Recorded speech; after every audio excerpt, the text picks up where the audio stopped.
মানদা মাসি, ও মানদা মাসি, তাড়াতাড়ি বাবার গরম দুধখানা দাও দেখি আমায়। যাই, আমি বাবাকে খাইয়ে দিয়ে আসি। প্রতাপপুরের রায়বাড়ির বড় মেয়ে মৌরী তাদের বাড়ির কাজের মহিলা মনদা মাসির উদ্দেশ্যে বলল কথাগুলো। প্রতাপপুরের রায়বাড়ির কর্তা নরহরি রায় বর্তমানে বিছানায় শয্যাশায়ী। বয়স তার প্রায় ৮০ গণ্ডি পার করেছে বহুদিন আগে। বর্তমানে তার অবস্থা বড়ই শোচনীয়। জমে মানুষে টানাটানি বলতে ঠিক যে পরিস্থিতিকে বোঝায় খানিকটা সেই রকমই। প্রতিদিন চিকিৎসক এসে নরহরি রায়কে নিয়মিত দেখে যান। এই কয়েকদিন হলো নরহরি রায় খাওয়া দাওয়া পর্যন্ত বন্ধ করে দিয়েছেন। একমাত্র তরল জিনিস ছাড়া কিছুই খেতে পারছেন না তিনি। বাবার এই অবস্থা দেখে তার মেয়ে মৌরী কয়েকদিন হলো শ্বশুরবাড়ি থেকে পিতৃগৃহে এসেছে বাবার শেষ সময়ে সেবা করার জন্য। মনদা মাসি এসে গরম দুধের কাঁসার গ্লাসটা মৌরীর হাতে ধরিয়ে দিয়ে বলল, এই নাও মা, গরম দুধের গ্লাস। যাও, কর্তামশাইকে এই দুধটুকু খাইয়ে দিয়ে এসো। তিনি কয়েকদিন ধরে দাঁতে কুটোটেও কাটেননি। আহারে, বড় কষ্ট পাচ্ছেন। মানুষটার কষ্ট যেন আর চোখে দেখা যাচ্ছে না। যাও মা, যাও। মনদা মাসির এই কথা শুনে দুই চোখ ছলছল করে উঠল মৌরীর। দুধের গ্লাসখানা নিয়ে সে বাবার ঘরের দিকে পা বাড়াল।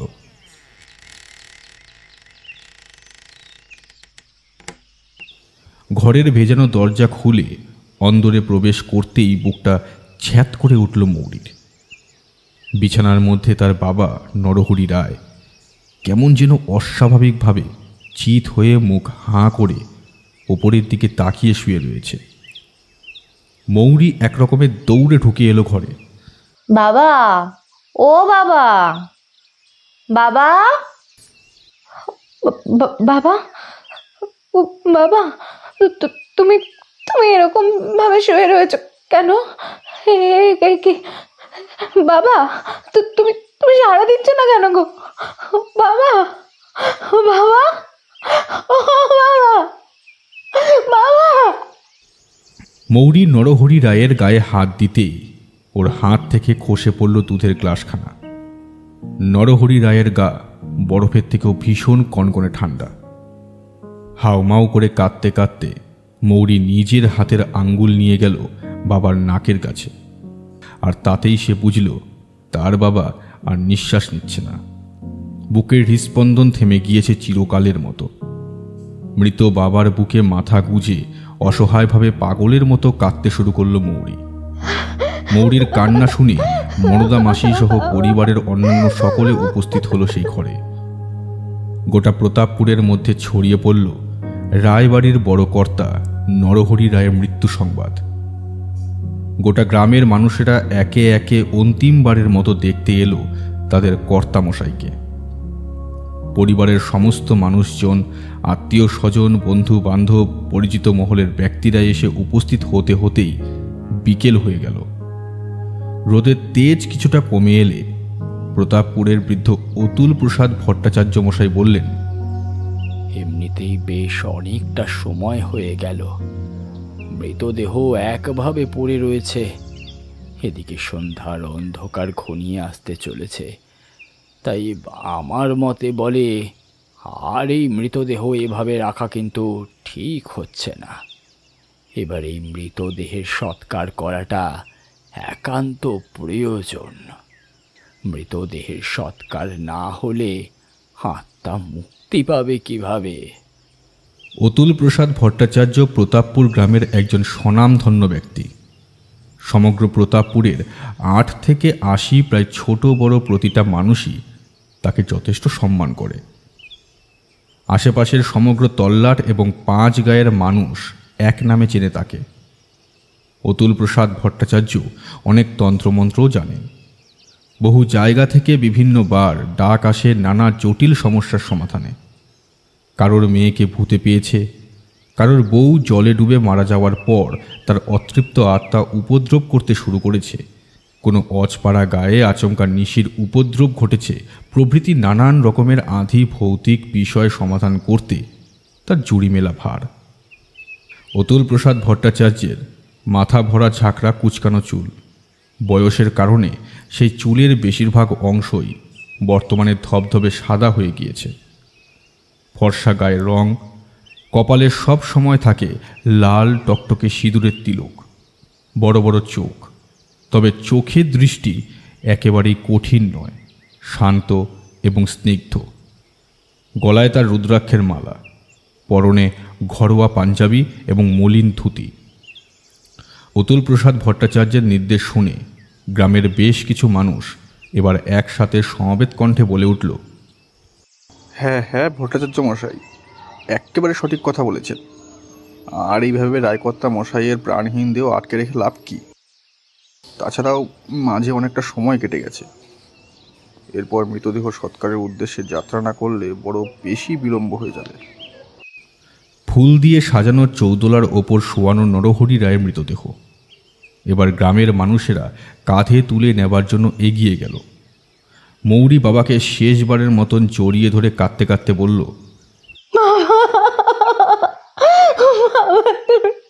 তুমি আমায় ছেড়ে বাবা চলে যাচ্ছ বাবা, আমাদের আর কোনোদিন দেখা হবে না। আমি আমি কাকে আবার বাবা বলে ডাকবো বলতো? তোমার বয়স হলো, আমার এতদিন বাবা বলে ডাকার মানুষটাই পৃথিবীর মধ্যে তো ছিল, কিন্তু আজ যে সেই ডাকার অধিকার থেকে তুমি চিরতরের জন্য বঞ্চিত করে দিলে আমার। ও বাবা, বাবা একবার চোখ মারো না বাবা, দেখো দেখো না তোমার মৌরি মৌরি কত করে তোমায় ডাকছে বাবা, ওঠো না, তুমি তাতেও জায়গা দিচ্ছ না কেন বাবা, ওঠো বাবা। একজন সদ্য পিতৃহারা মেয়ের এই রকম অবস্থায় অন্তরের যে ঠিক কী রকম দশা হতে পারে তা বেশ ভালো করেই বোঝেন বৃদ্ধ অতুল প্রসাদ ভট্টাচার্য। বাবা মায়ের বয়স হয়ে গেলেও বাবা তো বাবাই হয়। ছেলে মেয়েদের পক্ষে কখনোই মেনে নেওয়া সম্ভব নয় বাবা মায়ের মৃত্যু সংবাদ। অতুল প্রসাদ ভট্টাচার্য এগিয়ে গিয়ে মৌরির কাঁধে হাত রেখে কাতর কণ্ঠে বললেন, এইভাবে কাঁদিস না রে মা, সকল মানুষকেই তো একদিন এইভাবেই চলে যেতে হবে। এই পৃথিবী ছেড়ে আমাদের সবাইকে যেতে হবে, আর এটাই যে নিয়ম রে মা। ওই যে কথায় আছে না, জন্মিলে মরিতে হবে, অমরকে কোথা রবে। আসলে যে জিনিসের সৃষ্টি আছে তার কোনো না কোনো দিন ধ্বংস হবেই। একদিন আমরা সকলেই আমাদের মা বাবাকে হারাবো। তোর বাবা যেরকম কষ্ট পাচ্ছিল তার থেকে মুক্তি পেয়েছে, এটা তো সব থেকে বড় কথা রে মা। মনকে একটু শান্ত কর, একটু শান্ত হ মা। এই সময় একটু শক্ত হতে হয়, তুই আর বাধা দিস নে মা। কিছু নিয়ম আছে, সেগুলো কিন্তু তোকে পালন করতেই হবে। পরিবারের অন্যান্য মানুষেরা আমাদের সাথে শ্মশানে যাচ্ছে, তুই ঘরে যা, ফিরতে ফিরতে রাত হয়ে যাবে, তুই সাবধানে থাকিস। অতুল প্রসাদ ভট্টাচার্যের সাথে মৌরির পিতা অর্থাৎ নরহরি রায়ের সম্পর্ক ছিল অত্যন্ত ভালো। মাঝে মধ্যেই অতুল প্রসাদ ভট্টাচার্য তার পিতার সাথে গল্পগুজব করতে এবং আড্ডা দিতে আসতেন তাদের বাড়িতে। অতুল প্রসাদ ভট্টাচার্যের দিকে তাকিয়ে দুই চোখের জল মুছে মৌরি বলল, ঠিক আছে কাকাবাবু, আমি আর আপনাদের বাধা দেব না, বাধা দেব না আপনাদের। নিয়ে যান, আপনারা নিয়ে যান বাবাকে, নিয়ে যান। এই, তোমরা এবারে চৌদোলা কাঁধে তোলো দেখি। চলো শ্মশানের দিকে যাওয়া যাক। এখান থেকে শ্মশানের দূরত্ব কিন্তু অনেকটাই। তাই যেতেও কিন্তু বেশ খানিকটা সময় লাগবে আমাদের। আগে হ্যাঁ ভট্টাচার্য মশাই, এই নাও নাও ভাই সব, আর অযথা দেরি করো না। রায়কর্তা মশাইয়ের দেহ এবার কাঁধে তোলা যাক। বলো হরি, হরি বল, বলো হরি। গ্রামের বেশ কিছু মানুষ এবার চৌদোলা কাঁধে নিয়ে এগিয়ে চলল প্রতাপপুরের শ্মশানের উদ্দেশ্যে। প্রতাপপুর গ্রাম থেকে বেশ খানিকটা দূরে ছিল সেখানকার শ্মশান। সরু মেঠো আলপথ ধরে মানুষেরা এগিয়ে চলল শ্মশানের দিকে, কিন্তু তারা কেউ একটি বারের জন্য খেয়াল করল না যে কাল বৈশাখীর ঘন কালো মেঘ ঈশান কোণে জমাট বাঁধতে শুরু করেছে ইতিমধ্যে। অনেকখানি পথ পেরিয়ে শ্মশানে পৌঁছানো মাত্রই গোটা আকাশ পুরো চাপ চাপ কালো মেঘে ঢাকা পড়ে গেল। নিমিষের মধ্যে শন শন শব্দে ঝড়ো বাতাস বইতে আরম্ভ করল। গাছের যত শুকনো পাতা ডাল ছিল সেসব খসে পড়ল মাটিতে। ঝড়ের দাপটে ধুলো মাটি খড়কুটো উঠতে আরম্ভ করল। সহসা এমন প্রাকৃতিক দুর্যোগ দেখে প্রতাপপুর গ্রামের তরুণ যুবক অনন্ত মাথায় হাত দিয়ে বলল, হায় ভগবান, এ কি সাংঘাতিক কালবৈশাখী ঝড় উঠল! এবার আমরা কি করব ভট্টাচার্য মশাই? এইরকম প্রাকৃতিক দুর্যোগে তো আর দাহকার্য করা সম্ভব নয়। অনন্তর কথা শুনে অতুল প্রসাদ ভট্টাচার্য মশাই এবার বেশ চিন্তিত গলায় আকাশের দিকে একবার তাকিয়ে বললেন, সত্যিই তো রে অনন্ত, এই রকম অবস্থায় তো আর চিতায় আগুন জ্বালানো সম্ভব হবে না। এদিকে সন্ধ্যার অন্ধকার ঘনিয়ে আসতে চলেছে। এ যে ভারী সমস্যা হলো দেখছি। ভট্টাচার্য মশাই, আকাশের যা মতিগতি দেখছি তাতে তো এখনই বৃষ্টি নামলো বলে। আমরা কি তাহলে নরহরি কর্তার দেহখানা শ্মশানের ওই বিশ্রাম ঘরে আপাতত কিছুটা সময়ের জন্য রাখবো? তারপর না হয় ঝড়ের দাপট কমলে দাহ কাজ করা যাবে। হ্যাঁ অনন্ত, তাই কর, সেটাই সবচেয়ে বুদ্ধিমানের কাজ হবে। চল চল, আমরাও গিয়ে বরং আশ্রয় নিই ওই বিশ্রাম ঘরে। আকাশে যা মেঘ করেছে আর ভীষণ হাওয়া বইছে, তাতে এক্ষুনি বৃষ্টি নামলো বলে। এই কথা বলে অতুল প্রসাদ ভট্টাচার্য সহ গ্রামের সকল মানুষেরা এবার পা বাড়ালো প্রতাপপুর শ্মশানের মাঝ বরাবর থাকা একটা বিশাল বড় হলঘর সমতুল্য বিশ্রাম ঘরের দিকে। মৃতদেহ সাথে নিয়ে বিশ্রাম কক্ষে প্রবেশ করার সাথে সাথেই প্রথমে কয়েক সেকেন্ড ঝিমঝিম করে এবং তারপর ঝমঝম করে মুষলধারে বৃষ্টি আরম্ভ হলো। অপরাহ্নের আলো ফুরিয়ে গিয়ে নেমে এলো ঘুরঘুটে কালো কুৎসিত অন্ধকার। বৃষ্টির সাথে সামঞ্জস্য বজায় রেখে বইতে শুরু করলো দামাল বাতাস। সেই বাতাসের গতিবেগ এতটাই বেশি যে তা যে কোনো এক ঘূর্ণিঝড়ের সমান বলা চলে অনায়াসে। এলোমেলো বাতাসের দাপটে মস্ত বড় বড় নারকেল আর সুপারি গাছের মাথাগুলো একবার এদিক থেকে ওদিকে, আবার ওদিক থেকে এদিকে ঘড়ির পেলডুলামের মতো তুলতে আরম্ভ করল। শ্মশানের চারিধারে থাকা মস্ত বড় বড় মহিরুহের মগডাল মটমট শব্দে ভেঙে পড়ল নিচে। অন্ধকার ঘনিয়ে আসার সাথে সাথেই যে ভয়ানক প্রাকৃতিক দুর্যোগের সূচনা হলো তা যেন অশুভ কোনো ইঙ্গিত দিতে চাইল প্রতাপপুর গ্রামের মানুষদের। বিশ্রাম ঘরের মেঝেতে নরহরি রায়ের মৃতদেহ নামিয়ে রেখে সেখান থেকে বেশ কিছুটা দূরে মেঝের ওপর গোল করে বসল ভট্টাচার্য মশাই এবং গ্রামের বেশ কিছু সাহসী ছেলে ছোকরার দল। অনন্তর পাশে বসে থাকা তার বন্ধু স্বপ্নদীপ বাইরের দিকে এক ঝলক তাকিয়ে চিন্তিত গলায় বলল, ওরে বাবা, বাইরে প্রকৃতির যা অবস্থা দেখছি তাতে এখন আর বেশ অনেকটা সময় যে বৃষ্টি থামবে না তা বিলক্ষণ বুঝতে পারছি। স্বপ্নদ্বীপের এই কথা শুনে অতুল প্রসাদ ভট্টাচার্য সহ প্রতিটা মানুষ তাকালো বাইরের দিকে। মাত্র স্বল্প কিছুটা সময়ের মধ্যেই প্রকৃতির মধ্যে যে এমন ধারা আমূল পরিবর্তন ঘটতে পারে তা তাদের কারো ধারণা ছিল না। শেষ বিকালের পড়ন্ত আলো পুরোপুরি বুঝে গিয়ে চারপাশ জুড়ে নেমে এসেছে ঘুটঘুটে কালো অন্ধকার। মাঝে মধ্যে কালো আকাশের বুকটা আড়াআড়িভাবে ফালা ফালা করে দিয়ে লকে বিষাক্ত সাপের মতো ফনা তুলে ধরাতলের ওপর নেমে আসছে ইন্দ্রদেবের সাদা তলোয়ারি। গুরু গুরু শব্দে বারংবার গর্জে উঠছে মেঘ। এদিক ওদিক থেকে গাছের ডালপালা ভেঙে পড়ছে, তো আবার কোথাও গোটা গাছই উপড়ে পড়ছে মাটির ওপর। ঝড়ের ভীষণ শব্দ ছাড়া কোনো কিছুই যেন কানে আসে না। এই রকম ঝড় বহু বছর তারা দেখেনি কেউ। মহাকাল যেন আজ তাণ্ডব নৃত্য আরম্ভ করেছে। সুতরাং মহাপ্রলয় আসন্ন। এখন আমরা কি করব? এই যে বৃষ্টি শুরু হয়েছে, এখন তো মোটামুটি ঘন্টা দেড় দুই বাইরে বেরোনোর কোনো উপায় নেই।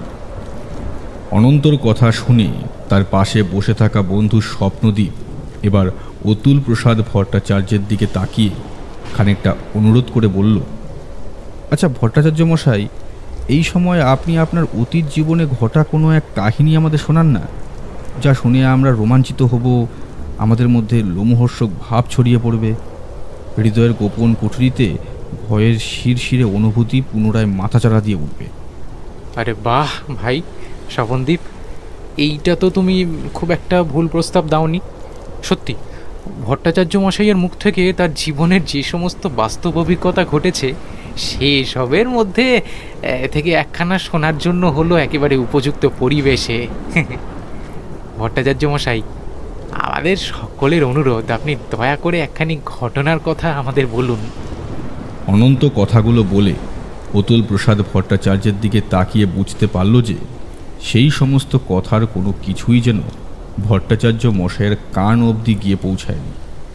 তিনি নিজের মধ্যে কি যেন একটা বিষয় নিয়ে হিসাব নিকাশ করতে অত্যন্ত ব্যস্ত রয়েছেন এবং সেখানে তিনি সম্পূর্ণ মনোনিবেশ করেছেন। তাই তাদের বলা কিছুই তার কানে গিয়ে পৌঁছায়নি। অনন্ত এবার বেশ জোরে বলে উঠল, কি ব্যাপার ভট্টাচার্য মশাই, আপনি কি বিষয় নিয়ে এত ভাবনা চিন্তা করছেন, আর আঙ্গুরবাজি করে কিসেরই বা হিসেব করছেন? হিসাব শেষ হবার পর অতুল প্রসাদ ভট্টাচার্যের মুখমণ্ডল জুড়ে কেমন যেন কালো অন্ধকার ঘনিয়ে এলো। তার চোখ মুখের অভিব্যক্তি বদলে গেল পুরোপুরিভাবে। তিনি থমথমে গলায় বলে উঠলেন, আমাদের হাতে আর মোটেও বেশি সময় নেই। এই নরহরি মশায়ের মৃতদেহ যত তাড়াতাড়ি সম্ভব দাহ করতে হবে। আজ একেই শনিবার, তার উপরে তিনি বারবেলায় মারা গিয়েছেন। আবার এতক্ষণ ধরে তার মৃতদেহ ফেলে রাখা হয়েছে কোনো রকমের সৎ কার্য না করে।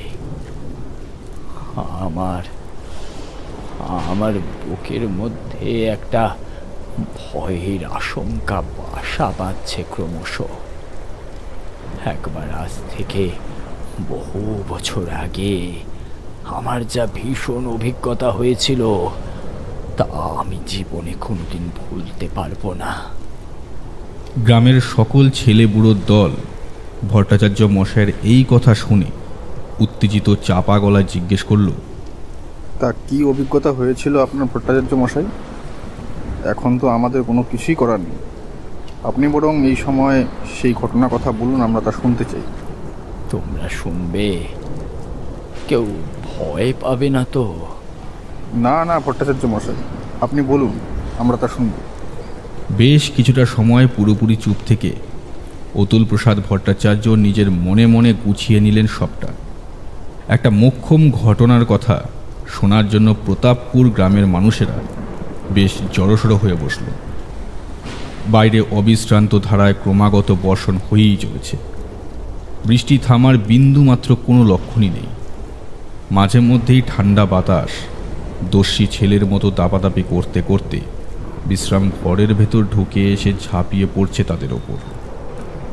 বেশ কিছুটা সময় নিজের মনের মধ্যে সবটা ভালোভাবে ছকে নিয়ে অতুল প্রসাদ ভট্টাচার্য এবার বলতে শুরু করলেন, এই ঘটনা আজকের সময়ের নয়, বরং আজ থেকে বহু বহু বছর আগের কথা।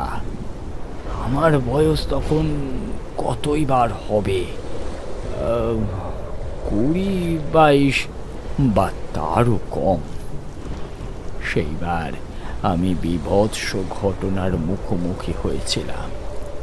আমার মামার বাড়ি বাঁশবেড়িয়া নামের এক গ্রামে। এখান থেকে বাঁশবেড়িয়া অনেকটাই দূরে। ছোটবেলায় আমি আমার জীবনের বেশিরভাগ সময়টাই কাটিয়েছিলাম আমার মামার বাড়িতে। মামার বাড়িতে দাদু, দিদা আর আমার একমাত্র মামা থাকতেন। সুতরাং আমার যত্ন আদরের কোনোদিনও কোনো ত্রুটি হতো না। সেইবার মামার বাড়ি গিয়েছি গ্রীষ্মের ছুটি কাটাতে। বেশ কয়েকটা দিনই থাকবো বাঁশবেড়িয়ায় এমনই পরিকল্পনা রয়েছে।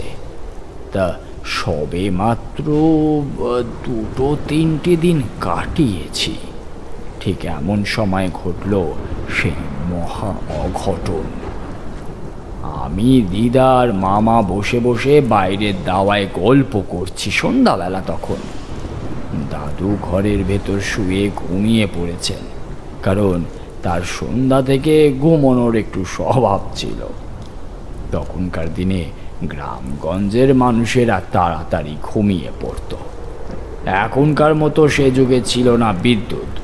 সুতরাং মানুষ যে টেলিভিশনের পর্দায় চোখ রেখে কিংবা মুঠো ভরা মোবাইল ফোনে মুখ গুজে থাকবে,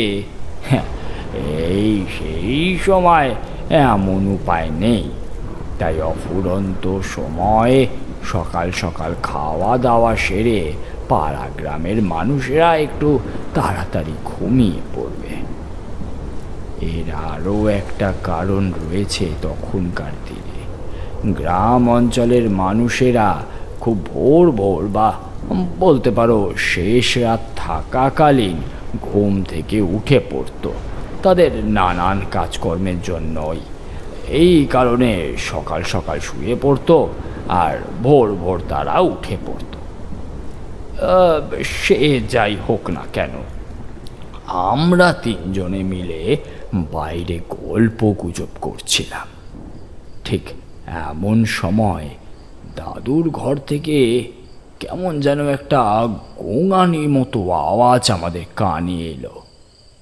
বিষয়টা যে আসলে ঠিক কী ঘটছে তা বুঝতে না পেরে আমরা দৌড়ে এগিয়ে গেলাম দাদুর ঘরের দিকে। আর ঘরের ভেতর প্রবেশ করতেই যে দৃশ্য দেখলাম, তাতে আমাদের সকলের পায়ের তলার মাটি যেন একেবারে তুলে উঠল। মাথার উপর গোটা আকাশ বুঝি এক্ষুনি ভেঙে পড়ে।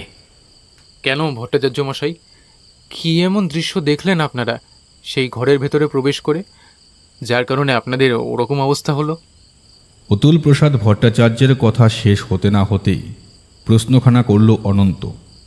অনন্তের প্রশ্নের উত্তরে তিনি বললেন, সেই ঘরের চৌকাঠ পেরোতেই আমরা দেখলাম বিছানার মধ্যে শুয়ে থাকা দাদু কেমন যেন ছটফট করছে। তার 2 চোখ বিস্ফারিত, মুখ ঈষৎ হাঁ করা, বাইরে বেরিয়ে এসেছে জীবের কিছুটা অংশ। বুকের বাম দিকে ডান হাত দিয়ে কিছু একটা বোঝানোর চেষ্টা করছেন তিনি। বারবার ভীষণ রকমের যন্ত্রণায় ছটফট করছেন দাদু। দাদুর এই অবস্থা দেখে দিদা পড়িমড়ি করে দৌড়ে গেল তার দিকে। তিনি কাঁদতে কাঁদতে বললেন, ও গো, তোমার কি হয়েছে গো? তুমি এরকম অস্থিরভাবে চটপট করছো কেন? তোমার কি বুকের যন্ত্রণাটা আবার বাড়লো নাকি? কোকা, এই কোকা, তুই তাড়াতাড়ি যা, আমাদের পাড়ার ববেশ বৌদ্ধকে এক্ষুনি ডেকে নিয়ে আয় গে। তোর বাবার অবস্থা আমার মোটেও ভালো লাগছে না।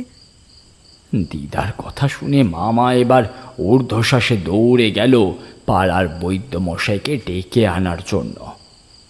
আমি কেমন যেন হিতাহিত জ্ঞান শূন্য হয়ে পড়লাম। কোনো রকমে ঘরের ভেতর ঢুকে এসে দাদুর মুখটার দিকে তাকালাম। ততক্ষণে দাদুর শরীরের মধ্যে সেই অস্থির ভাবটা পুরোপুরিভাবে কমে এসেছে। চোখের পাতা কেমন যেন আধবোজা হয়ে গিয়েছে। আমি দাদুর হাত ধরতেই আমার বুকটা মোচড় দিয়ে উঠল। আমি দিদার দিকে তাকিয়ে ভয়ার্ত কণ্ঠে নিচু গলায় বললাম, এ কি দিদা, দাদুর হাত পুরোপুরি ঠান্ডা হয়ে গিয়েছে। কই দেখি দেখি। তাই তো রে অতুল, তুই তো মোটেও ভুল কিছু বলিসনি। তোর দাদুর হাত যে পুরোপুরি বরফের মতো কনকনে ঠান্ডা ঠেকছে। হে ভগবান, কি হবে এবার? আমি কি তাকে হারিয়ে ফেলবো নাকি চিরদিনের জন্য?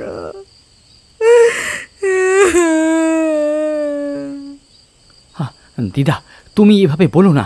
মামা তো বৈদ্যমশাইকে ডাকতে গেছে, তাহলে এত ভেঙে পড়ছো কেন তুমি?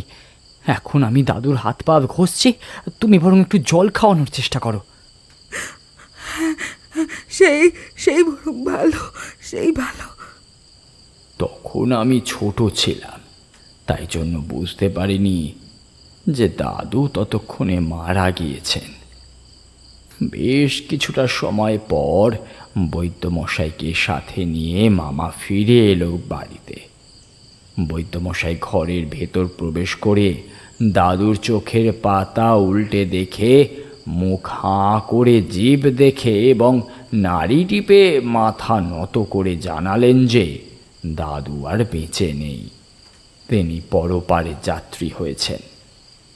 খুব সম্ভবত হৃদযন্ত্র বিকল হয়েই তার মৃত্যু ঘটেছে।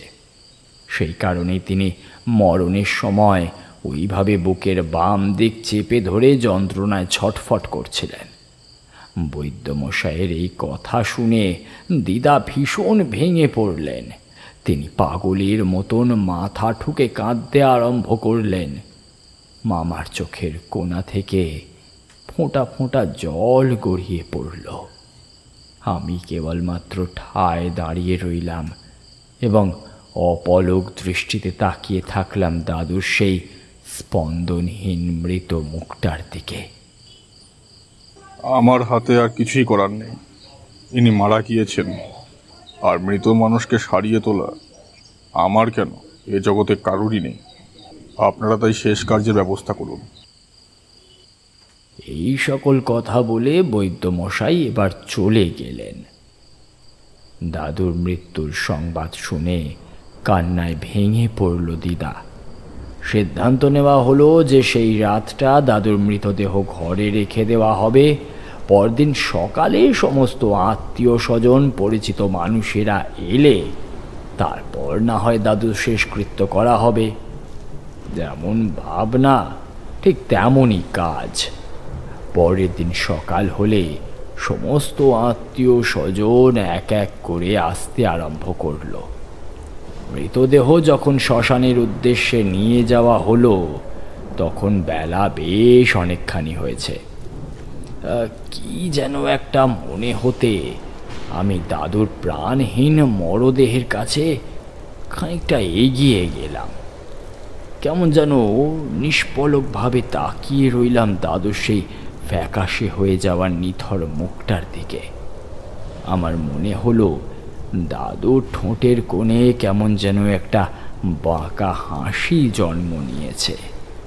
তার আধ বোঝা চোখের মধ্যে থেকে যে মণি দুটির সামান্য অংশ দেখা যাচ্ছে তা বর্তমানে টকটকে লাল বর্ণ ধারণ করেছে। হঠাৎ করেই এমনটা হয়েছে। এবার আমার দৃষ্টি গেল দাদুর হাতের দিকে। আমি দেখলাম দাদুর হাতের আঙুলের নখগুলো কেমন যেন এক রাতের মধ্যে বেশ অনেকটা করে বৃদ্ধি পেয়েছে এবং তা কয়েক গুণ তীক্ষ্ণ ধারালো হয়েছে।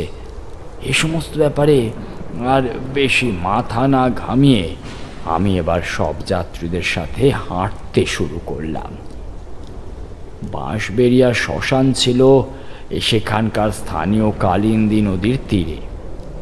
বাঁশবেড়িয়ায় যত মানুষ মারা যেত সব ওই কালিন্দী নদীর তীরে জঙ্গলে ঘেরা ফাঁকা তল্লাটে পোড়ানো হতো। কালিন্দী নদীর তীরে বড় বড় উঁচু উঁচু গাছের সমারোহ, চারিদিক শুধু সবুজ আর সবুজ। যেদিকেই চোখ যায় সেদিকে গাছ আর গাছ। মৃতদেহের খাটিয়া নামিয়ে রেখে সকলে চিতার কাঠ সাজাতে লাগলো।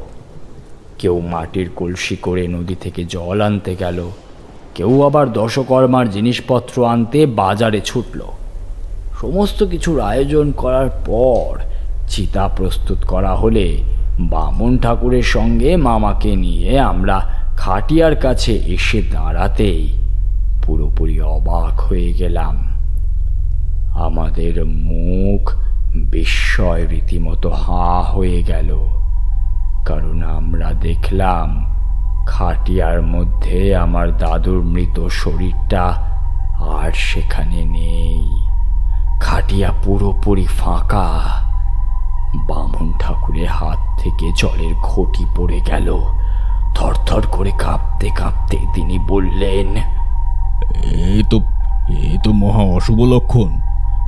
হায় ভগবান, এত বড় একখানা মৃতদেহ কি কর্পূরের মতো হাওয়া হয়ে গেল? আমরা এবার দেখলাম খাটিয়ার পাশে নদীর নরম ভিজে পলি মাটির ওপর কিসের যেন একটা দাগের সৃষ্টি হয়েছে। সেই দাগ ভীষণ অদ্ভুত, ভীষণ অস্বাভাবিক। কোনো একটা ভারী জিনিস বুঝি ঘষ্টাতে ঘষ্টাতে চলে গিয়ে তা প্রবেশ করেছে গুল্ম লতা পাতার ঝোপঝাড়ে। বামুন ঠাকুরের চোখ মুখ জুড়ে বিদ্যুৎ খেলে গেল। তিনি শঙ্কিত কণ্ঠে একটা শুকনো ঢোক গিলে বললেন, মৃতদেহ টানা পেয়েছে। এখানকার সব কিছু এবার তছনছ হয়ে যাবে। মৃতদেহের মধ্যে পুনরায় আত্মা প্রবেশ করেছে। সে হয়ে উঠেছে এখন সাক্ষাৎ এক জীবন্ত লাশ। সেই অশরীরই এবার ধ্বংস করে দেবে সবকিছু।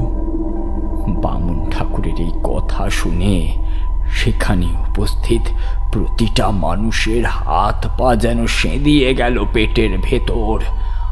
অপরিসীম ভয় তারা একেবারে ঠক ঠক করে কাঁপতে শুরু করলো।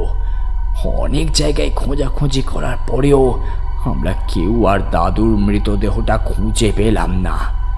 এদিকে সন্ধ্যার অন্ধকার গাঢ় হয়ে এলো।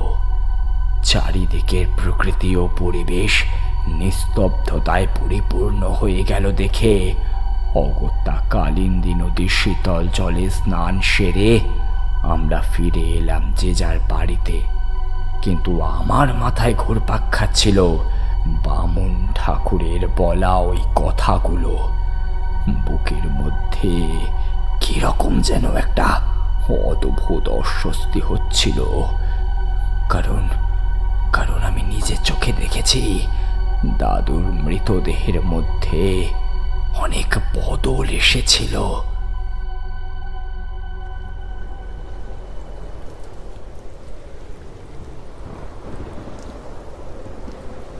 বাইরে এখনো বিরামহীনভাবে বৃষ্টি হয়েই চলেছে। সমগ্র প্রতাপপুর যেন লণ্ডভণ্ড হয়ে যাচ্ছে মহাকালের মহাতাণ্ডবে। যতদূর চোখ যায় ততদূর ঘুটঘুটে কালো অন্ধকার, আর মাঝে মধ্যে কয়েক সেকেন্ডের জন্য চরাচর সাদাটে আলোয় ভরে যাচ্ছে বিদ্যুৎ চমকানোর কারণে। একটানা এতদূর অবধি গল্প বলার পর অতুল প্রসাদ ভট্টাচার্য এবার একটু থামলেন। সমস্ত প্রতাপপুরের মানুষেরা মন্ত্রমুগ্ধের মতো তার বলা ছোটবেলাকার মামার বাড়িতে ঘটে যাওয়া এই বীভৎস অভিজ্ঞতার কথা শুনছিল মন দিয়ে। কেউ মুখে টু শব্দটিও করেনি। বেশ কিছুটা সময় সেরকমভাবে নীরবতা বিরাজ করার পর অনন্ত অতুল প্রসাদের দিকে তাকিয়ে বলল, তারপরে কি হলো? আপনি কি ফিরে এলেন আপনার মামার বাড়িতে? হ্যাঁ, আমি আর আমার মামা বিষণ্ণ মন নিয়ে খানিকটা চিন্তিতভাবে ফিরে এলাম মামার বাড়িতে। গোটা বাঁশবেড়িয়ার মানুষ এরকম অদ্ভুত ঘটনায় ভীষণ অবাক হয়ে গেল। বামুন ঠাকুরের বলা কথাগুলো আমায় বারবার ভাবাচ্ছিল।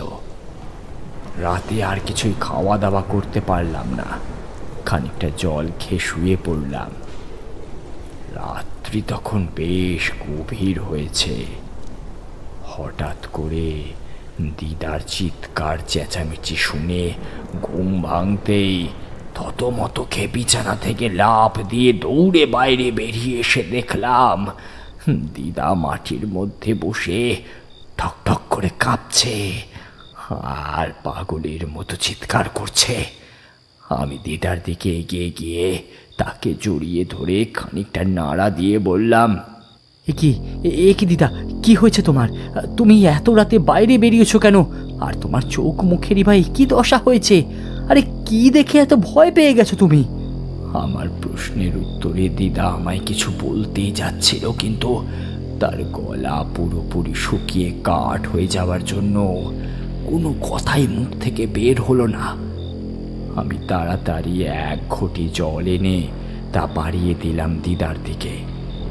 ঘটির সবটুকু জল ঢক ঢক করে গলৎকরণ করে দিদা কম্পিত স্বরে আমায় যা বলল তা ছিল খানিকটা এই রকম। ওরে অতুল, আমি তো ঘরের মধ্যেই ছিলাম, কিন্তু হঠাৎ করে গোয়াল ঘরের ভিতর থেকে কি যেন একটা অদ্ভুত বিজাতীয় আওয়াজ আমার কানে আসাতেই আমার ঘুমখানা ভেঙে গেল। একবার নয়, দুবার নয়, বেশ বেশ কয়েকবার একই রকমের আওয়াজ শুনতে পেয়ে আমার মনের মধ্যে কেমন যেন উচাটন শুরু হলো। আমি বাইরে বেরিয়ে এসে ধীরে ধীরে এগিয়ে গেলাম গোয়াল ঘরের দিকে। আর গোয়াল ঘরে গিয়ে যে আর হিম করার দৃশ্য দেখলাম, তাতে আমার শরীরের সমস্ত রক্ত যেন জল হয়ে গেছে।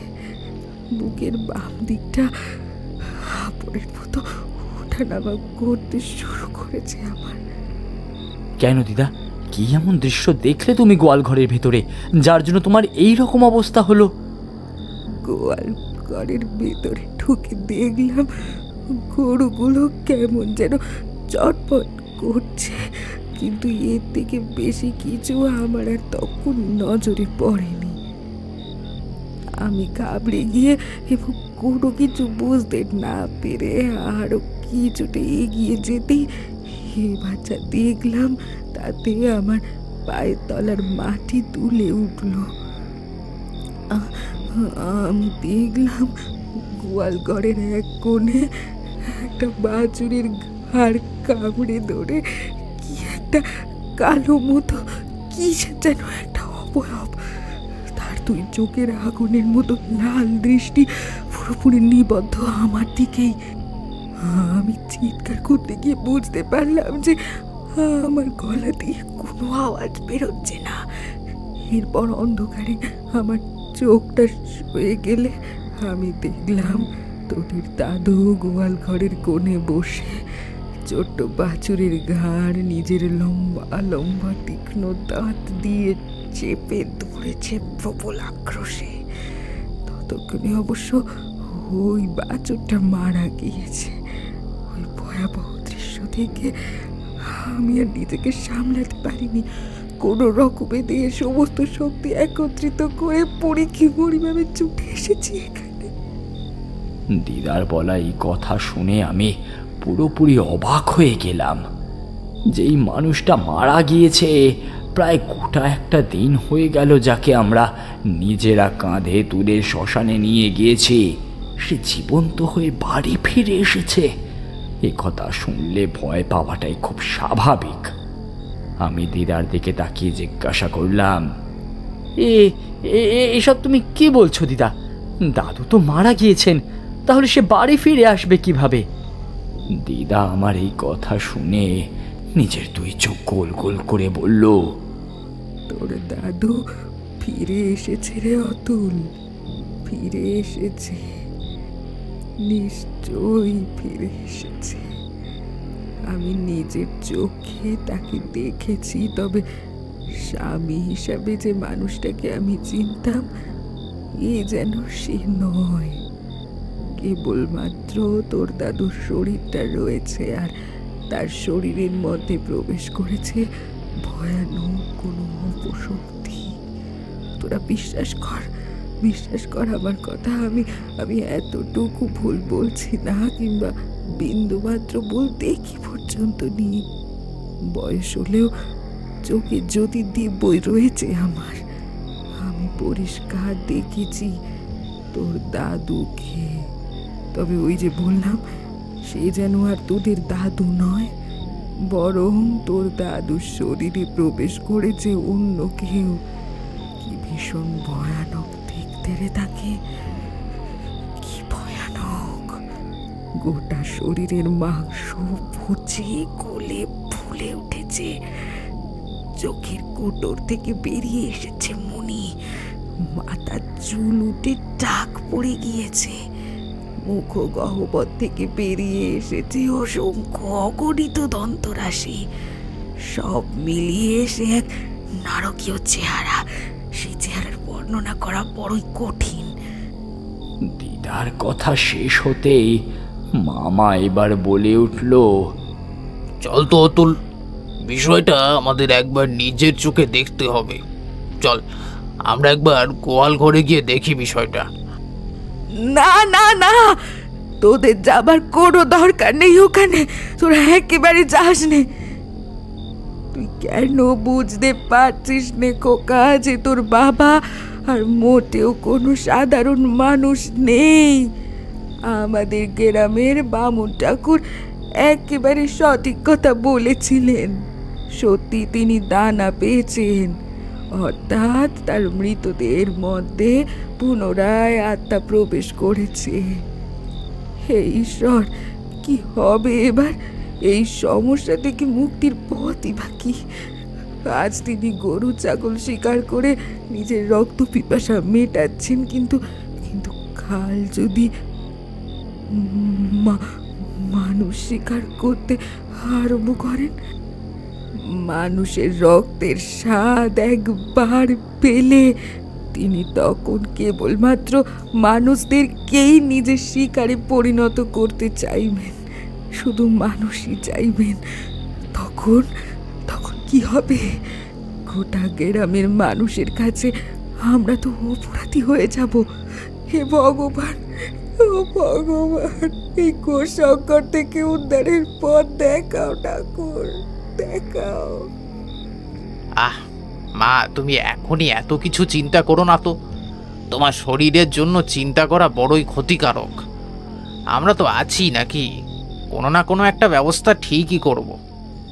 এই কথা বলে মামা এবার লণ্ঠনখানা হাতে ধরে মাটি থেকে একখানা মোটা সোটা শক্ত লাঠি তুলে নিয়ে হন্তদন্ত হয়ে এগিয়ে গেল গোয়াল ঘরের দিকে।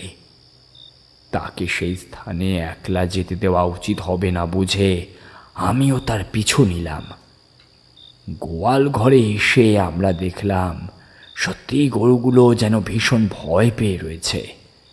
মামা লণ্ঠনের আলো উঁচিয়ে ধরল গোয়াল ঘরের ভেতরে, আর তাতেই লণ্ঠনের সামান্য মৃদু আলোয় স্বল্প সময়ের মধ্যেই গোয়াল ঘরের ভেতরে জমাট বাঁধা কুৎসিত নিকষ কালো নিশ্ছিদ্র অন্ধকার কিছুটা বিলীন হয়ে গেল।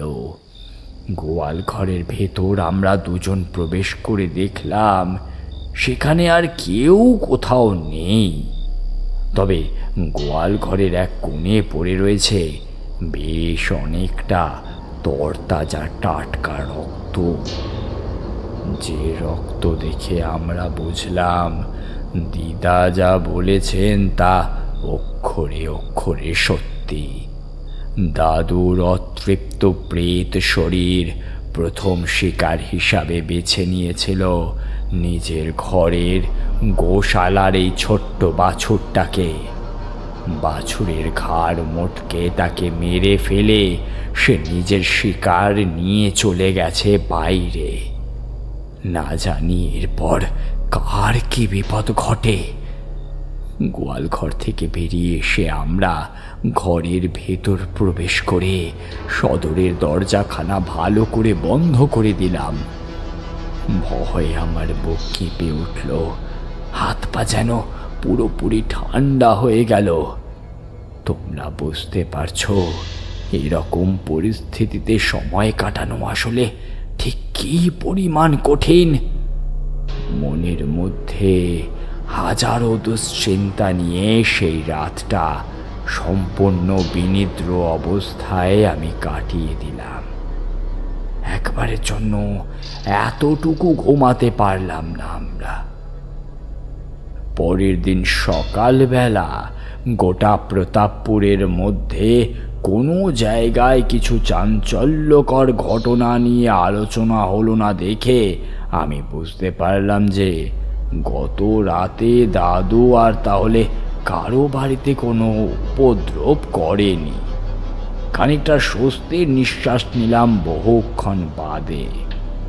সেই দিন বেলা 12টা নাগাদ আমি স্নান করতে পুকুর ঘাটে গেছি। ঠিক এমন সময় আমার মামা দৌড়ে এসে আমার উদ্দেশ্যে হাঁপাতে হাঁপাতে বলল, অতুল, তাড়াতাড়ি চল। প্রতাপপুরের খালের ধারে ফণিভূষণ কাকা মাছ ধরতে গিয়েছিল, তো সেখানে নাকি বন জঙ্গলের ভেতর থেকে বারবার জীবন্ত প্রাণহীন অশরীরী দেহ বেরিয়ে এসে তাকে আক্রমণ করে মেরে ফেলেছে। সেই নিয়ে সেখানে হুলস্থুল কাণ্ড চলছে। তাড়াতাড়ি চল অতুল, তাড়াতাড়ি চল। মামার কথাগুলো শুনে আমার মাথায় যেন বিনা মেঘে বাজ পড়ল। ঠিক যেই ভয়টা পেয়েছিলাম তা এইভাবে এত তাড়াতাড়ি বাস্তবায়িত হয়ে যাবে তা আমি একেবারেও ধারণা করতে পারিনি। আমি আর মামা প্রতাপপুরের খালের ধারে গিয়ে দেখলাম সত্যি সেখানে লোকে লোকারণ্য অবস্থা। প্রতাপপুরের বাসিন্দা ফণিভূষণের রাত খাওয়া মৃতদেহ পড়ে রয়েছে সেই খালের পাশে। সেখানে খালের জল রক্তে লাল হয়ে গিয়েছে। গ্রামের মানুষেরা সকলে মিলে তখনকার দিনের স্বনামধন্য ভূতনাথ ওঝাকে নিয়ে এলো গাঁয়ে। শনিবার সন্ধ্যা রাত্রি হতে গোটা গ্রামের মানুষ মশাল হাতে বেরোলো আমার দাদুর জীবন্ত লাশকে খুঁজে বের করার জন্য। সমগ্র প্রতাপপুরের যাবতীয় বন জঙ্গল ঘরবাড়ি পুকুরের পাড় আদার বাদার সমস্ত কিছু খুঁজে শেষে পরিত্যক্ত শ্মশানের বুক থেকে পাওয়া গেল সেই অশরীরীর দেহ। কি বলবো তোমাদের, দাদুর অবস্থা তখন চোখে দেখার মতো নয়। যে নিরীহ মানুষটাকে আমি দেখে এসেছি তার কি বিভৎস হিংস্র ভয়ানক রূপ। দাদুর প্রাণহীন মৃতদেহ থেকে খসে পড়েছে সমস্ত মাংস।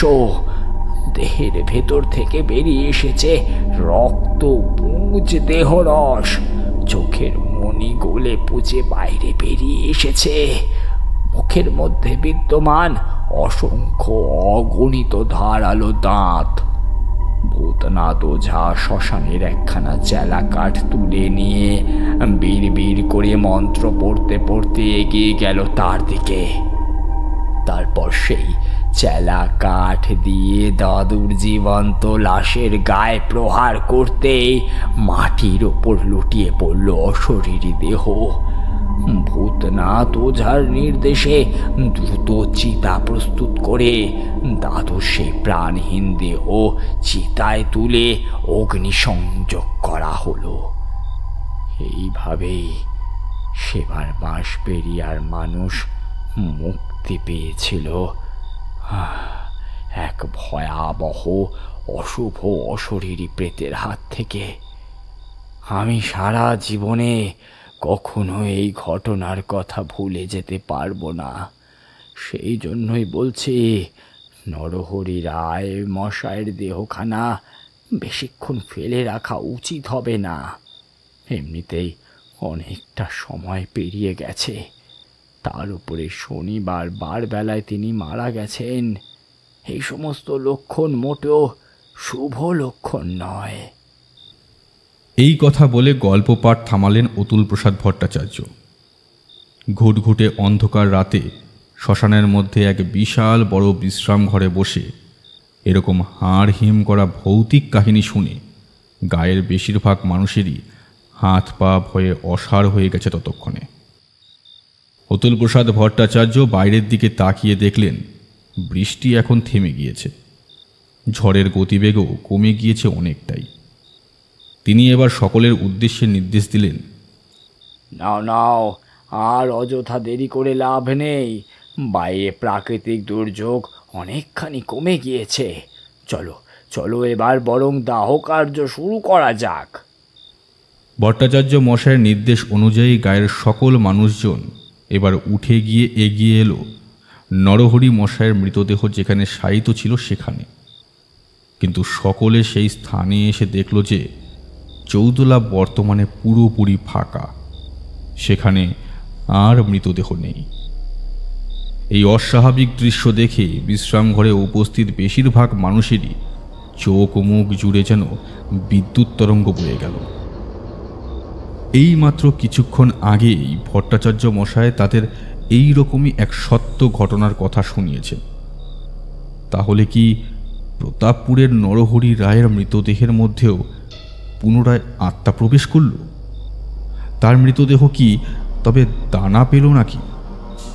জ্বলন্ত মশালের আগুন হাতে নিয়ে অনন্ত বলল, আচ্ছা, এমনটা নয় তো যে রায়মশাইয়ের মৃতদেহ কোনো শেয়াল কুকুরে টেনে নিয়ে গেছে শ্মশানের চারপাশের জঙ্গলের মধ্যে? অনন্তর কথা শুনে অতুল প্রসাদ ভট্টাচার্য মশাই এবার বললেন, না অনন্ত, তুই যা বলছিস সেটা সঠিক নয়। কারণ আমরা এই মৃতদেহ থেকে মাত্র কিছুটা তফাতে এতগুলো মানুষ বসেছিলাম। এই বিশ্রাম ঘরের ভেতর যদি কোনো শিয়াল কুকুর প্রবেশ করত তাহলে আমরা নিশ্চয়ই তা বুঝতে পারতাম।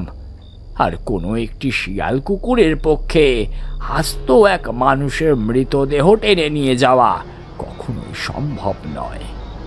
ভট্টাচার্য মশাইয়ের কথা শুনে অনন্ত এবার ভয়ে ভয়ে জিজ্ঞেস করল, তাহলে আপনার কি ধারণা হচ্ছে ভট্টাচার্য মশাই?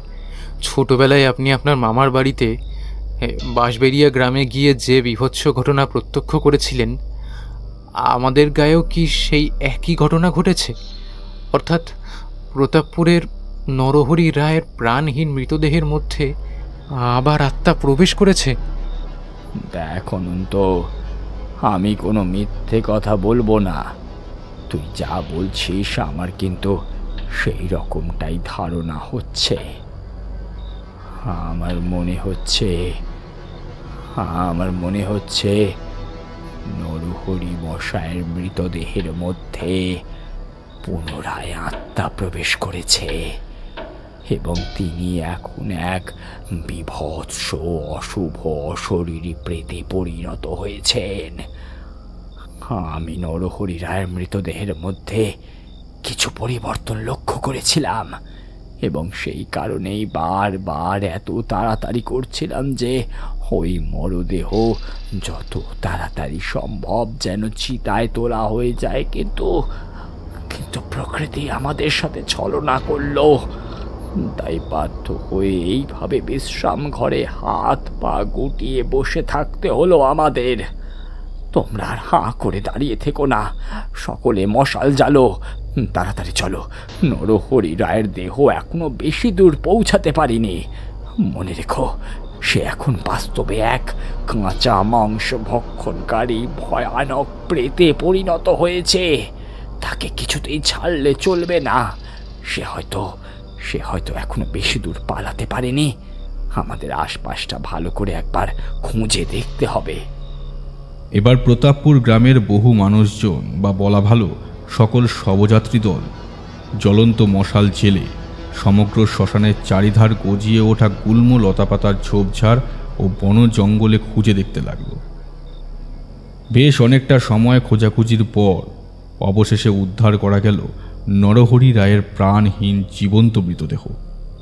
মৃতদেহের মধ্যে অতৃপ্ত আত্মা পুনরায় প্রবেশ করেছে দেখে অতুল প্রসাদ ভট্টাচার্য বিড়বিড় করে বীজ মন্ত্র পড়ে একটা মশাল হাতে নিয়ে জ্বলন্ত আগুনের আঘাত করলেন নরহরি রায়ের মাথা লক্ষ্য করে।